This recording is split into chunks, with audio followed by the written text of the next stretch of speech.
Hello everyone. Vijay Academy Indore में आपका स्वागत है। तो देखिए, जो टैक्सेशन असिस्टेंट की एग्जाम हुई थी, ये जो आपकी एग्जाम थी, एग्जाम कब हुई थी आपकी? 25 फरवरी को।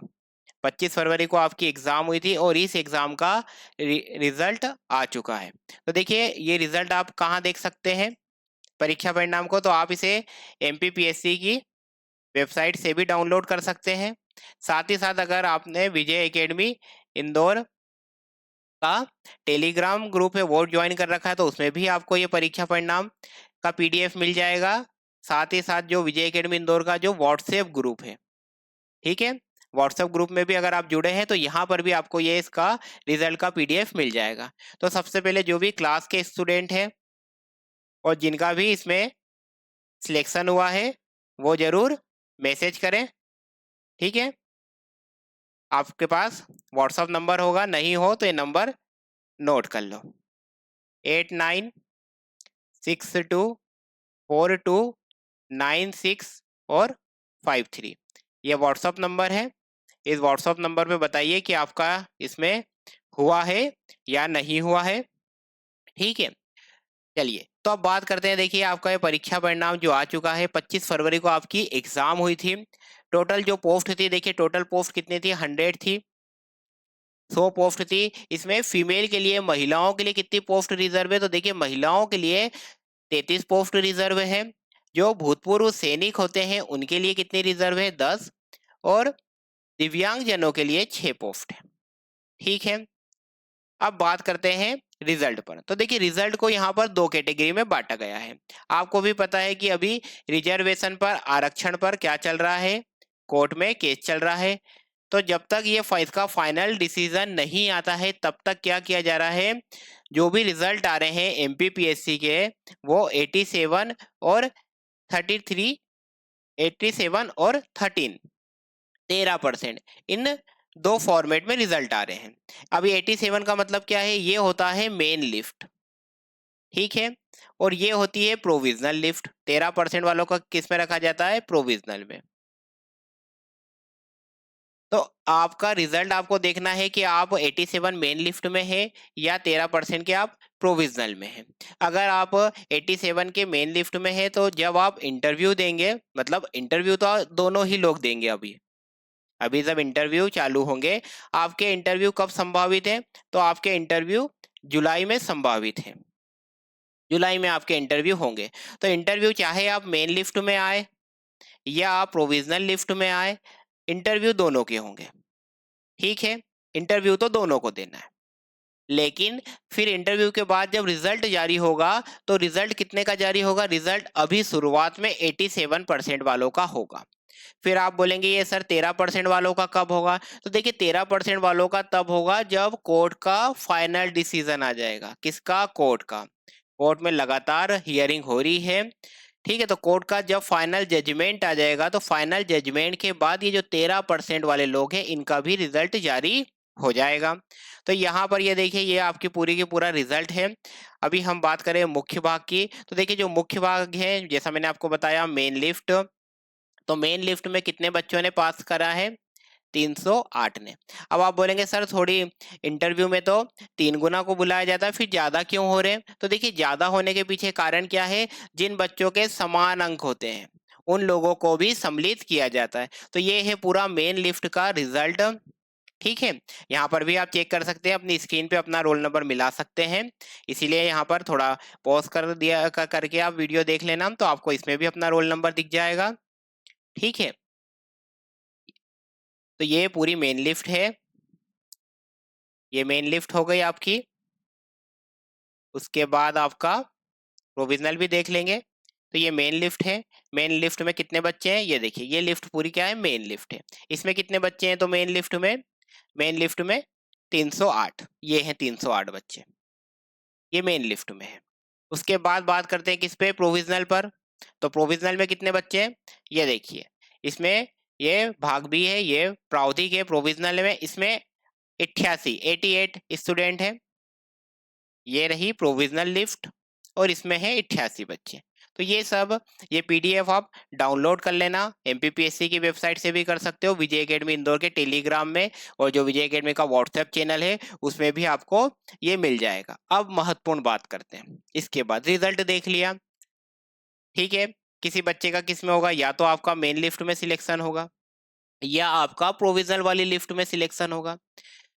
अब आपको क्या करना है, देखिए आपका यहीं पर काम अभी खत्म नहीं हुआ है। अब आपका जैसे ही आपका नाम आता है, या आपका नाम किस में आए, मेन लिफ्ट में आए, या आपका नाम प्रोविजनल में आए, किसी भी लिफ्ट में नाम आए, आपको आपका अगला काम अब चालू कर देना है। अगला काम क्या है, अगला काम है आपका इसकी प्रक्रिया का अगला चरण, मतलब अब आप आ चुके हैं रिटर्न एग्जाम के बाद, अब आप आ चुके हैं इंटरव्यू में, साक्षात्कार में अब आप आ चुके हैं। तो देखिए साक्षात्कार की एक पूरी प्रक्रिया है, ठीक है। सबसे पहले क्या करना पड़ेगा, सबसे पहले तो आपको साक्षात्कार के लिए डॉक्यूमेंट जमा करना पड़ेंगे। तो अब आप बोलेंगे सर ये डॉक्यूमेंट कैसे जमा करना है, ठीक है, आपका क्वेश्चन होगा कि ये जमा कैसे करना है। तो देखिए जो आयोग है, ठीक है, आयोग एमपीपीएससी, एमपीपीएससी का मुख्यालय कहाँ पर है, इंदौर में ही है, जो रेसिडेंसी एरिया है वहां पर है एमपीपीएससी का आयोग। तो इस आयोग में आपको जाना है और आपके डॉक्यूमेंट जमा करना है। तो आप बोलेंगे सर कौन से डॉक्यूमेंट जमा करना है, तो यहाँ पर उन्होंने पूरी लिस्ट दे रखी है, ठीक है, ये पूरी लिस्ट है। यहाँ पर देखिए कितने हैं, पूरे की पूरे देखिए 22 चीजें हैं। अब आपके ऊपर क्या 22 की 22 एप्लीकेबल हो जाएगी, नहीं, जो जो चीजें आपकी लगे वो आपको लगाना है, जो आपकी नहीं लगे वो आपको नहीं लगाना है, ठीक है। जैसे इसके अंदर तो ये आपको डॉक्यूमेंट हार्ड कॉपी में आयोग जाना है और वहां पर जमा करना है। लास्ट डेट क्या है जमा करने की, तो देखो 26 अप्रैल है। कितनी तारीख है, 26 अप्रैल, इस तारीख को याद रखना है। ये हो गया 26 अप्रैल 2024। देखो आखिरी तारीख का इंतजार मत करना, क्यों, क्योंकि भीड़ बहुत बढ़ जाती है। आप हर स्टूडेंट जो भी वीडियो देख रहा है, चाहे आपका किस में नाम आए, मेन लिस्ट में नाम आया हो या आपका नाम आए प्रोविजनल में, इससे फर्क नहीं पड़ता है, ठीक है। आपको आपके डॉक्यूमेंट ये जो 26 अप्रैल है इस तारीख तक या इसके पहले ही कहाँ जाना है, ये एमपीपीएससी जो रेसिडेंसी एरिया इंदौर में यहाँ पर जाना है, और आपको आपके जो डॉक्यूमेंट है, डॉक्यूमेंट की लिस्ट अभी हम देख लेंगे, ये डॉक्यूमेंट आपको हार्ड कॉपी में जमा करना है। किस में जमा करना है, हार्ड कॉपी में, ठीक है। जब आप डॉक्यूमेंट वहां पर जाओगे, ठीक है, जमा करोगे तो आपको वहां से एक रिसिप्ट भी मिलेगी, ठीक है। रिसिप्ट कैसी मिलेगी आपको, वो लिखकर एक छोटा सा उनके पास एक पेज रहता है, उस पे आपको लिख देते हैं कि आपके डॉक्यूमेंट जमा हुए, और साइन करके आपको वो रिसिप्ट दे देते हैं। तो ये जो रिसिप्ट भी मिले ना, ये आपका प्रूफ होता है, इस रिसिप्ट को भी आपको संभाल के रखना है। बात समझ में आ गई, क्या क्या डॉक्यूमेंट लगेंगे, ये है पूरे डॉक्यूमेंट। अब आपको ये जो फॉर्म है, ये फॉर्म कहाँ मिलेंगे, ये जो ये लिस्ट तो आपको दिख गई। अब ये तो ये जो डॉक्यूमेंट है ये सब की सब आपको है ना, एक तो देखो एमपीपीएससी की साइट पे मिल जाएंगे, साथ ही साथ इसको मैं विजय एकेडमी इंदौर के जो टेलीग्राम है उसमें भी डलवा दूंगा, वहां से भी डाउनलोड कर लेना आप, और क्या करना पड़ेगा, प्रिंट आउट निकला लेना, या फिर इसे जो विजय एकेडमी इंदौर का व्हाट्सएप चैनल है उसमें भी डलवा दूंगा, तो वहां से डाउनलोड कर लेना। डाउनलोड करके क्या करोगे, प्रिंट आउट ले लेना, प्रिंट आउट लेके फिर क्या करना है, फॉर्म को भरना पड़ेगा पेन से, ठीक है। पेन से भरोगे तो तुम कौन सा पेन यूज करोगे, तो पेन आपको नीला रंग का यूज करना है, ठीक है। कौन सा, नीले पेन से ही आप फॉर्म को भरना, क्यों, क्योंकि है ना कुछ डॉक्यूमेंट पे लिखा रहता है कि इसको आपको किस में जमा करना है, मूल प्रतियों में। तो आप मूल प्रति और फोटोकॉपी की प्रति कैसे पहचानेगा कोई भी, तो जब आप नीले पेन से भरते हैं तो जो मूल प्रति रहती है वो अलग ही दिख जाती है कि हाँ ये नीले पेन की है, और जो आपकी फोटोकॉपी होती है वो ब्लैक कलर हो जाता है। तो फॉर्म नीले पेन से भरना। दूसरी बात, फॉर्म कैसा भरना है, तो फॉर्म पूरा भरना है साफ सुथरा, ठीक है। अब आप बोलो सर गलती हो गई तो क्या, तो देखो जो इस पेज में गलती हो जाए, मान लो आप, ये मान लेते हैं हम, ये 5 पेज का पूरा आपका पीडीएफ था, आपने निकाल लिया प्रिंट आउट, अब आप इस फॉर्म को भर रहे हो, आपने इन 5 पेज को पूरा भर लिया। मान लो किसी दूसरे नंबर वाले पेज पे आपसे कुछ गलत लिखा गया, कुछ गलती हो गई, तो क्या करना, अपना स्टेपलर लगा रहता है उसको खोलना, और ये जो 2 नंबर वाला पेज है इसको हटा के नया पेज भर लेना 2 नंबर का, और ये 5 पेज हो गए, ठीक है। पर कोई भी काटा पीटी ओवर राइटिंग नहीं करना है, क्यों? क्योंकि जब आपका इंटरव्यू होता है तो ये जो आप डॉक्यूमेंट अभी जमा करके आ रहे हो, ये डॉक्यूमेंट जो आपके हैं, ये जो इंटरव्यू का जो बोर्ड है, जो पैनल है, इस बोर्ड के पास आपके यही डॉक्यूमेंट उनके पास रखे होते हैं, सारे डॉक्यूमेंट। ठीक है, एमपीपीएससी के जो पहले भी इंटरव्यू हुए हैं तो उसमें देखा गया है, कई बार ये देखा जाता है कि जो डेफ होता है, कई बार ये देखने में आया है कि वो डेफ लेकर ही बैठते हैं, पर कुछ इंटरव्यू में ये भी पता चला है कि वो जो जितने आपने डॉक्यूमेंट जमा करे ना, ये सब डॉक्यूमेंट भेजते हैं। जब आप जिस दिन इंटरव्यू देने जाओगे तो आपको सबसे पहले नीचे बिठाते हैं, फिर आपको ऊपर उनका पहली मंजिल पर, दूसरी मंजिल पर इंटरव्यू चलते रहते हैं, तो फिर आपको वहां पर लेकर जाते हैं। ठीक है, तो वहां पर आपके जो डॉक्यूमेंट है ना, आपके साथ जो व्यक्ति चलता है वो आगे आगे आपके जो डॉक्यूमेंट है उसके हाथ में रहते हैं, वो लेके चला जाता है, और वो जो इंटरव्यू का जो कक्ष है उसमें आपके डॉक्यूमेंट पहले पहुंच जाते हैं। फिर जब आपका नंबर आता है आपको उस समय बुला लिया जाता है, और यही आपके ही डॉक्यूमेंट सब उनके पास रहते हैं। तो इसलिए इन डॉक्यूमेंट में कोई गलती नहीं करना। अब डॉक्यूमेंट क्या क्या लगेंगे, तो देखो सबसे पहले तो आपको ये जो उपरोक्त परीक्षा के लिए आपने ऑनलाइन जो आवेदन पत्र भरा था, मतलब जो आपने फॉर्म भरा था, एप्लीकेशन फॉर्म, वो लगाना है आपको पहले तो। ठीक है, फिर आपको उसके बाद क्या करना है, जो आपका एडमिट कार्ड था उसकी फोटोकॉपी लगाना है। फिर उपस्थिति पत्रक। अब आप बोलेंगे ये उपस्थिति पत्रक कहाँ से आया, तो ये उपस्थिति पत्रक मिल जाएगा। कहाँ मिलेगा? एमपीपीएससी की साइट पे मिलेगा, या फिर विजय एकेडमी इंदौर के टेलीग्राम और व्हाट्सएप में मिल जाएगा। आप इसका प्रिंट आउट निकला लेना। उसके बाद देखिए आपका ये आता है, इसको बोलते हैं व्यक्तिगत विवरण पत्रक, या इसे टेप भी बोल देते हैं। तो देखो यहाँ पर एक शब्द लिखा है, क्या लिखा है? एक मूल प्रति।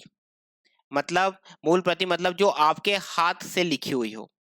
ठीक है, ओरिजिनल कॉपी मतलब इसको आपने अपने हाथ से लिखा है। और 5 क्या करा लेना है इन पे? 5 इनकी आपको कराना है फोटोकॉपी। तो कितनी कॉपी हो गई यहाँ पर? 6। आ रहा है समझ में? एक तो आप पूरी प्रिंट आउट लोगे, प्रिंट आउट के बाद इसका देखिए आप अभी कितनी प्रिंट आउट लेना, 1-2 ही लेना। ठीक है, पूरा अपने पेन से भर लेना इस व्यक्तिगत विवरण को। फिर उसके बाद आप अगला काम क्या करोगे, जब ये फॉर्म भर लोगे तो फिर जाओगे आप इसकी फोटोकॉपी कराने। और कितनी फोटोकॉपी करा के लाओगे? 5। ठीक है, टोटल ये 6 की 6 कहाँ पर जमा हो जाएगी? वहां पर आपकी जमा हो जाएगी। कहाँ पर? आयोग में। दूसरी बात नंबरिंग, ये जो नंबरिंग भी आपको भरना है, तो देखो उन्होंने मेंशन कर रखा है कि जो आपकी मूल कॉपी है, मतलब जो ये एक कॉपी, इसी को आपको नंबरिंग में लेना है। बाकी जो आपकी फोटो कॉपी है ना, इसको आपको नंबरिंग में काउंट नहीं करना है। अगली बात, फिर अनुप्रमाणन। अनुप्रमाणन में आपको कितनी कॉपी लिखना है? यहाँ पर 3 कॉपी। मतलब आपको 3 इसके कम से कम इसके 4 एक प्रिंट आउट निकला लेना, और 4 एक प्रिंट आउट निकला करके रख लेना। ठीक है, क्यों? क्योंकि यहाँ पे 3 कॉपी लिख के आपको जमा करना पड़ेगी। यहाँ पर 1 कॉपी लिखना थी, उसके बाद 5 फोटो कॉपी कराना है। यहाँ पर तो आपको तीनों ही अपने पेन से लिखना है। कौन सा पेन यूज करोगे? नीला पेन, और जमा करना है। फिर ये घोषणा पत्र कि भैया मैं इस परीक्षा में कहीं भी मुझे विवर्जित डिबार घोषित नहीं किया है, आप ये करोगे। ये कहाँ मिल जाएगा? वही एमपीपीएससी की साइट पर, या विजय अकेडमी इंदौर के टेलीग्राम व्हाट्सएप में। आपकी 10वीं की, आपकी 12वीं की, आपकी ग्रेजुएशन की सारी मार्कशीट, जैसे आपने सेमेस्टर में मान लो पढ़ाई करी हो, तो आपकी सेमेस्टर में कौन सी? First sem, second sem, third sem, fourth sem, fifth sem, six sem. ठीक है, ये सब लगाना है। आपका ये जो मध्य प्रदेश रोजगार कार्यालय का जीवित पंजीयन भी आपको लगाना है। ठीक है, इसकी वो जो आपका आपने रजिस्ट्रेशन करा रखा, आपके पास इसका ये फॉर्म भी होगा। ठीक है, वो आपको लगाना है। अब हो सकता है किसी बच्चों के पास नहीं हो, या आपका जब फॉर्म भरा हो उसके बाद अब आपका ये डेट निकल गई हो, तो जीवित लगाना है। ठीक है, मतलब जिस दिन इंटरव्यू देने जाते हैं उस समय आपका वो वैलिड होना चाहिए। ध्यान रखना, छोटी छोटी बातें हैं। मूल निवासी या स्थायी निवासी प्रमाण पत्र लगाना है। इस पे ये बात भी देख लेना कि वो उन पर ये जो फॉर्म रहते हैं इस पे नीचे की तरफ एक गोल सील भी लगी होती है, तो आप भी देख लेना आपके उसके ऊपर गोल सील लगी है या नहीं लगी है। अब आप बोलो मान लो नहीं लगी है, तो देखो नहीं लगी तो टेंशन नहीं लेना है। जहां से आपने ये बनवाया था ना वहां जाना और बोलना कि मुझे एमपीपीएससी का इंटरव्यू देना है, और वहां पर उन्होंने गोल सील मांगी है, लगा के दो, तो वो लगा देते हैं। ठीक है, उसके बाद जो भी आपका देखिए जाति प्रमाण पत्र है, वो लगाना है आपको। उसके बाद आपका मूल निवासी का प्रमाण पत्र लगाना है आपको। अगर आप ईडब्ल्यूएस की कैटेगरी में आते हैं तो आपको ये फॉर्म लगाना है। अगर आपका कोई सरनेम वगैरह चेंज हुआ है तो आपको उसके लिए भी शपथ पत्र की एक प्रति लगाना पड़ेगी। आप अगर ऑलरेडी किसी गवर्नमेंट सर्विस में है तो फिर आपको उस डिपार्टमेंट का अनापत्ति प्रमाण पत्र, मतलब उनको कोई ऑब्जेक्शन नहीं है, ये वाला आपको सर्टिफिकेट लगाना है। अब आप बोलो सर मेरी तो जॉब ही नहीं है, तो आपको फिर ये खाली छोड़ देना, कुछ नहीं लिखना है, ठीक है। केवल यहाँ पर जब ये फॉर्म भरेंगे ना तो इसमें बस डेस मार दो ऐसे। फॉर्म कैसे भरेंगे इतने सारे, इसमें जितने भी फॉर्म है वो कैसे भरना है, तो इन पर मैं हर एक फॉर्म पर एक एक वीडियो बना दूंगा। जैसे हम इस पे बात कर लेंगे, किस पे, सबसे पहले बात करेंगे व्यक्तिगत विवरण पत्रक पे, कि व्यक्तिगत विवरण पत्रक को कैसे भरना है, तो वीडियो बना दूंगा, वो वीडियो देख लेना, उसके बाद अपना फॉर्म भर लेना, ठीक है। राइटिंग अच्छी लिखना। एक और बात है, मान लो अब आपकी राइटिंग है खराब, ठीक है, आपकी हैंड राइटिंग क्या है, खराब, तो देखो हैंड राइटिंग अगर खराब होना तो भी आपको फॉर्म क्या करना है, खुद से ही भरना है। ऐसा मत करना कि किसी दूसरों से भरवा लो। क्यों? क्योंकि कई बार क्या होता है, बोर्ड, वहां पर उनके पास बोर्ड भी रहता है, तो कई बार वो ये बोल देते हैं कि चलिए आप इस टॉपिक को बोर्ड पे लिखकर समझा दो, ठीक है। तो वहां ऐसी कोई भी इंटरव्यू में हमें कुछ भी झूठा विवरण नहीं देना है, ठीक है। क्योंकि हमारे लिए ये इंटरव्यू क्या होता है, बहुत मेन है। आप इसके बाद आपकी गवर्नमेंट जॉब लग जाएगी, तो थोड़ी सी भी गलती अपनी तरफ से नहीं करना है। उसके बाद मध्य प्रदेश शासन की सेवा में सेवारत होने की स्थिति में शासकीय सेवक का ये जो अभिवचन, ये वाला फॉर्म भी कहाँ मिल जाएगा आपको, वही एमपीपीएससी की साइट से डाउनलोड कर सकते हो, या विजय एकेडमी इंदौर के वहां से टेलीग्राम से और व्हाट्सएप चैनल से। भूतपूर्व सैनिक वगैरह हो आप, तो इसके संबंध में जो भी दस्तावेज है वो लगाना पड़ेगा आपको। आपका पहचान पत्र लगाना है, आधार कार्ड लगा सकते हो आप, या आपका वोटर आईडी लगा सकते हो, पैन कार्ड लगा सकते हो, फोटो युक्त कोई भी बैंक पासबुक। क्या प्रीफर करना चाहिए, आधार कार्ड सबके पास रहता है, इसकी फोटोकॉपी लगा देना, ठीक है। अगर कोई व्यक्ति दिव्यांग वगैरह है तो फिर उसको उसका सर्टिफिकेट लगाना पड़ेगा। उसके बाद अगर आपके ऊपर कोई भी केस रहा हो, देखिए केस रहा हो आप पर, कोई सा भी केस हो, किसी भी स्टूडेंट पे, हो सकता है कि आपका किसी केस में नाम हो और बाद में आपको क्या हो, आप बेल वेल सब हो गई हो, आप निर्दोष साबित हो गए, तो पर इसमें आपको केस का उल्लेख करना है। क्योंकि अनुप्रमाण पत्र जो होता है ना, वहां पर सारी डिटेल वो पूछते हैं, कुछ भी छुपाना नहीं है। क्योंकि जब सिलेक्शन होता है तो उसके बाद अनुप्रमाणन से वेरिफिकेशन भी होता है, ठीक है। फिर अगेन आपको अंडरटेकिंग लगाना है, कौन सी, कि आप 87 में हो, या 30% में हो, 13% में हो, 13% में हो, किस में हो आपको, ये अभिवचन पत्र, ये वाला भी फॉर्म डाउनलोड करना पड़ेगा आपको।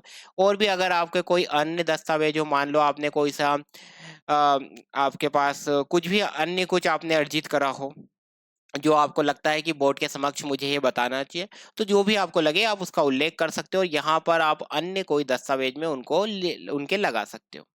इस तरह फिर फाइनली आपके ये सब पेज जमा हो जाएंगे। यहाँ पर आपको आपका टोटल लिखना है, यहाँ पर आप आपकी साइन कर दोगे, ठीक है। कैसे फॉर्म भरना है, क्या करना है, इन पर भी वीडियो आएगा। अभी आपको क्या करना है, सबसे पहले अपना रिजल्ट चेक करो कि आपका मेन लिफ्ट में नाम है या प्रोविजनल में, जिसमें भी नाम है। ये सभी डॉक्यूमेंट, अगेन तारीख याद रखना, कितनी तारीख है, अप्रैल में 26 अप्रैल। इसके पहले फॉर्म जमा कर देना, बाद में भीड़ बढ़ जाती है, इसलिए हमें आखिरी तारीख पे नहीं जाना है, ठीक है। हमको पहले ही, ये देखिए तारीख ये लिखी है, ये 26 अप्रैल। तो हमको इस लास्ट तारीख पे नहीं जाना है, पहले ही सारे फॉर्म जमा कर देना है। जब फॉर्म जमा करोगे क्या मिलेगी, रिसिप्ट, इसको भी क्या करना, संभाल कर रखना, प्रूफ है ये, ठीक है। बाकी हम और वीडियो में बात करेंगे कैसे फॉर्म भरना है, ठीक है। तो बस इस वीडियो में इतना ही है, और जल्दी से अपना रिजल्ट बताइए इस नंबर पर 896242 पे, और वीडियो को लाइक जरूर कर देना और शेयर भी कर देना। साथ ही साथ अगर आप चैनल पे नए हो और अगर आपने चैनल को सब्सक्राइब नहीं किया तो जरूर से सब्सक्राइब करो और बेल आइकन को प्रेस करें, ताकि जो आगामी वीडियो आए वो भी आपको उनकी जानकारी मिलती रहे। साथ ही साथ टेलीग्राम भी डाउनलोड कर लो, उसमें भी आपको अपडेट मिलता रहेगा, और व्हाट्सएप चैनल भी। तो चलिए बस इस वीडियो में इतना ही था, जल्द ही मिलते हैं अगले वीडियो में, तब तक के लिए आप सभी को मेरा नमस्कार।